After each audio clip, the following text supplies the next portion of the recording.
Bismillahirrahmanirrahim. Assalamualaikum warahmatullahi wabarakatuh. Perkenalkan, saya Musyaf Ahmad Syauqi dari STT Terpadu Nurul Fikri, program studi Sistem Informasi 011 011 8057 2018. Kali ini saya akan mempresentasikan hasil dari proyek yang saya selesaikan untuk pengumpulan UAS mata kuliah Sistem Informasi Manajemen serta interaksi manusia dan komputer.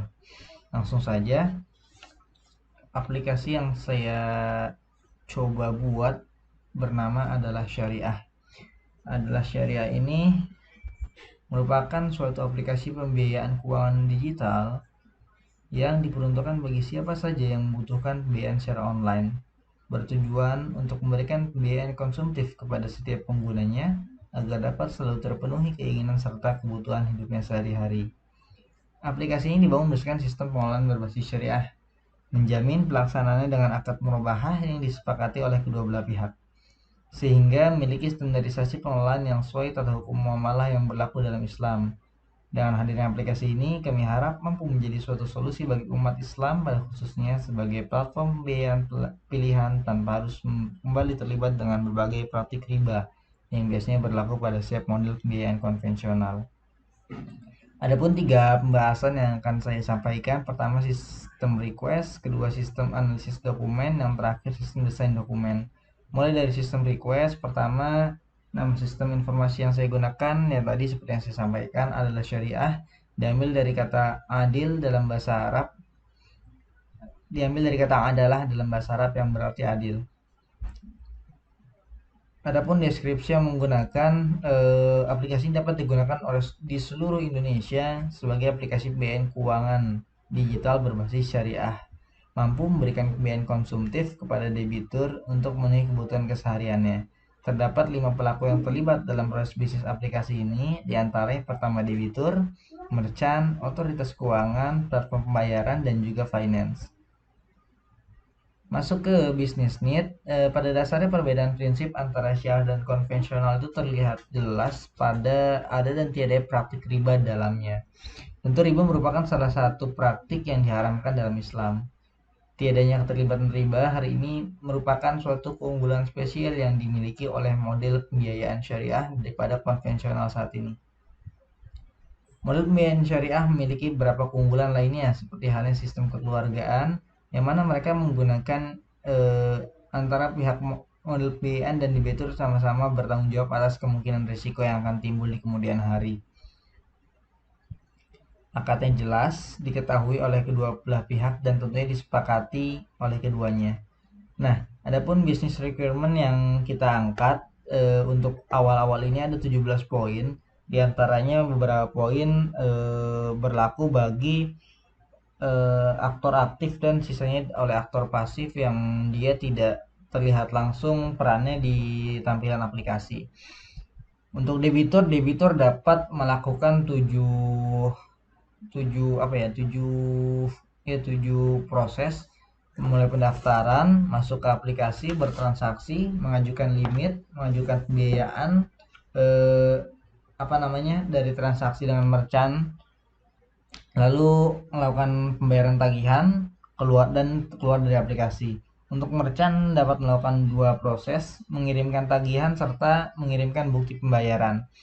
Otoritas keuangan hanya 1 proses, yaitu memberikan hasil slik update calon debitur sebagai bahan pertimbangan diterima atau tidaknya pengajuan pembiayaan yang diberikan. Finance pun dapat melakukan 5 proses. Yang pertama, menetapkan limit, menentukan diterima atau tidaknya pengajuan debitur, merubah jumlah limit, serta menonaktifkan sisa limit yang ada. Lalu melakukan pembayaran barang yang akan dibeli oleh debitur. Adapun platform pembayaran terdapat 2 proses, menerima pembayaran serta mencetak bukti pembayaran. Lanjut ke business requirement dari non-functional requirement-nya. Untuk operasionalnya, sistem dapat beroperasi di Android. Sistem dapat melakukan backup harian dan juga melakukan enkripsi data pribadi user.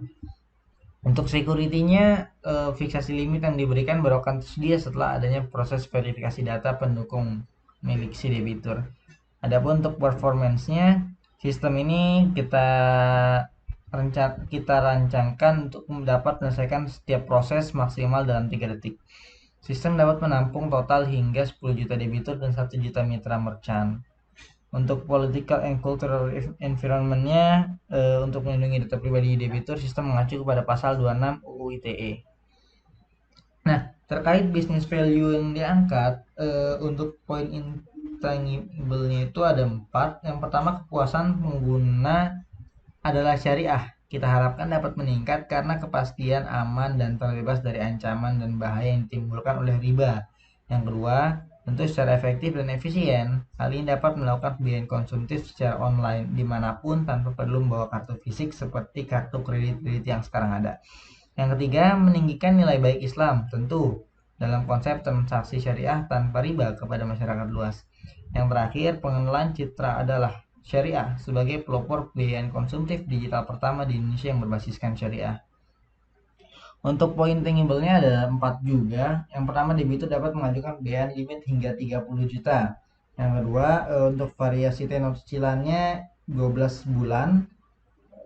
Untuk pembayarannya cukup dilakukan 1 kali di setiap akhir bulan. Dan biaya layanan dibebankan per bulan, itu sangat rendah sesuai dengan tingkatan yang berlaku. Special issue atau batasan yang saya coba batasi. Jadi produk yang tersedia dalam aplikasi ini hanya terbatas pada produk digital, semisal pulsa, paket data, dan sebagainya. Sedangkan produk non digital itu akan terproses oleh mitra-mitra kami, akan di cover sampai pada proses pemverifikasian pembayaran. Jadi proses pembelian dilakukan oleh di platform mitra, lalu mendirect ke aplikasi kita untuk verifikasi pembayaran, dan setelah pembayaran terkonfirmasi maka selanjutnya menjadi wewenang milik pihak ketiga selaku merchant untuk melakukan pengiriman hingga barang diterima, seperti itu. Untuk sistem analisis dokumennya, pertama, data dan informasi kita membutuhkan di sini ada 6 informasi pengguna, debitur, riwayat transaksi, merchant, platform pembayaran, tagihan, dan riwayat kredit debitur dengan data dan sumber data sebagai berikut. Lalu analisis aktor seperti yang tadi disampaikan, terdapat 5 aktor yang terlibat di sini, 2 aktif yaitu debitur dan merchant, dan 3 lainnya pasif, otoritas keuangan, finance, serta platform pembayaran. Adapun yang dapat dilakukan oleh debitur, ya kan? Debitur sebagai pengguna yang dapat memanfaatkan layanan dengan mengajukan pembiayaan tentunya yang tersedia dalam aplikasi adalah syariah. Nah, untuk merchant merupakan aktor partner bagi aplikasi yang dapat mengirimkan tagihan transaksi yang dilakukan oleh debitur pada layanan mereka, memverifikasi pembayaran yang dilakukan oleh finance, dan mengirimkan kembali bukti pembayaran sebagai tanda sah pemindahan hak milik atas barang yang akan dibeli oleh debitur kepada finance. Otoritas keuangan di sini hanya membantu finance sifatnya dalam melakukan proses verifikasi dengan mengirimkan slip update yang dalam kewenangannya. Finance di sini merupakan aktor penentu dalam setiap pengambilan keputusan. Contoh, diterima atau tidaknya pengajuan, berapa limit yang akan diberikan kepada debitur, penurunan limit, hingga penonaktifan limit itu masuk di bawah kuasa finance. Dan finance ini juga berperan sebagai perantara tentunya untuk setiap transaksi yang dilakukan oleh debitur dengan merchant. Terakhir ada platform pembayaran, aktor partner yang berperan sebagai media perantara yang mampu menerima dan mencetak bukti pembayaran tagihan yang kemudian dilakukan oleh debitur setiap bulannya. Use case diagram di sini menggambarkan tadi yang analisis aktor. Terdapat ini di kiri itu aktif, di kanan pasif, dengan tindakan-tindakan yang dapat dilakukan oleh masing-masing aktor. Ini ada matriks kewenangan data, siapa saja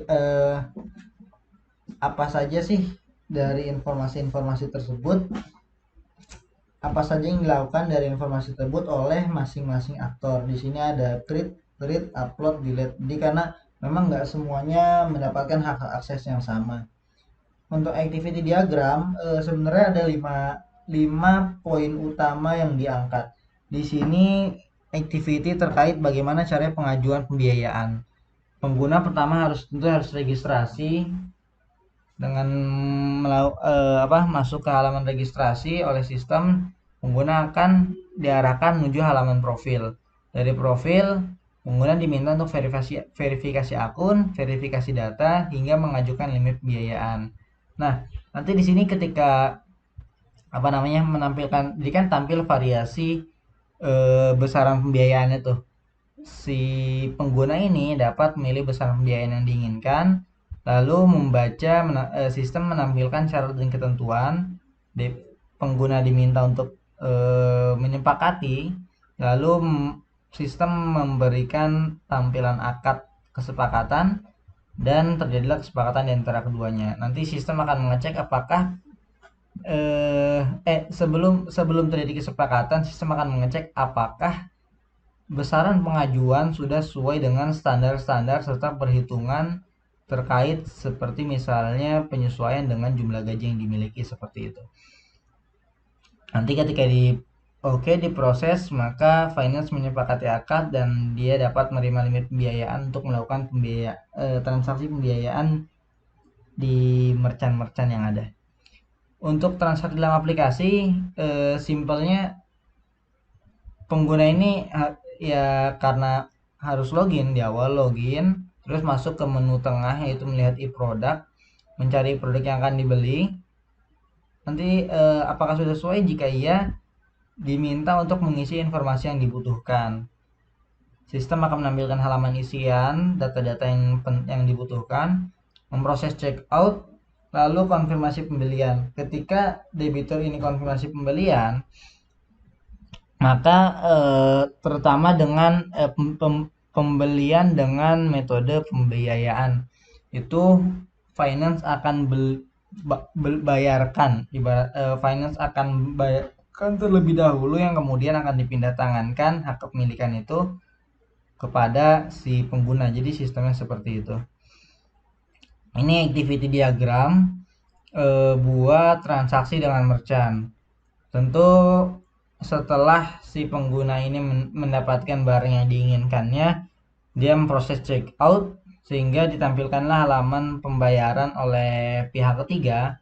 Lalu ketika si pengguna ini ingin bayar, ketika klik konfirmasi akan ke direct ke aplikasi kita, diminta login, lalu pengecekan kesesuaian tagihan yang kita tampilkan. Ketika debitur ini konfirmasi pembelian, lalu sistem akan seperti tadi membeli produk yang disetujui. Ketika pembayaran terdeteksi, maka merchant dapat melakukan proses transaksi sehingga selesai. Dan ini untuk pembayaran tagihannya, login, menampilkan halaman login, melihat informasi tagihan, lalu mengisi jumlah tagihan yang dibayarkan, melakukan pembayaran hingga verifikasi pembayaran. Dan terakhir, keterlambatan pembayaran tagihan bulanan. Jadi ini case-nya buat yang terlambat. Pertama, si finance ini bakal melihat ini ada tunggakan atau enggak. Jika iya, maka dendanya akan dikalkulasi sebesar jumlah tunggakan yang tersisa dengan variabel yang telah ditentukan. Lalu debitur akan menerima notifikasi tunggakan. Nah, apabila di sini dia melakukan pembayaran, maka proses selesai, tidak terjadi apa-apa. Apabila tidak terjadi, maka si finance dapat menurunkan limit debitur. Hingga kejadian kedua kalinya, finance dapat mengaktifkan limit untuk membuat solusi bersama kemudian. Ini untuk IRD-nya sebagaimana yang tertera di layar.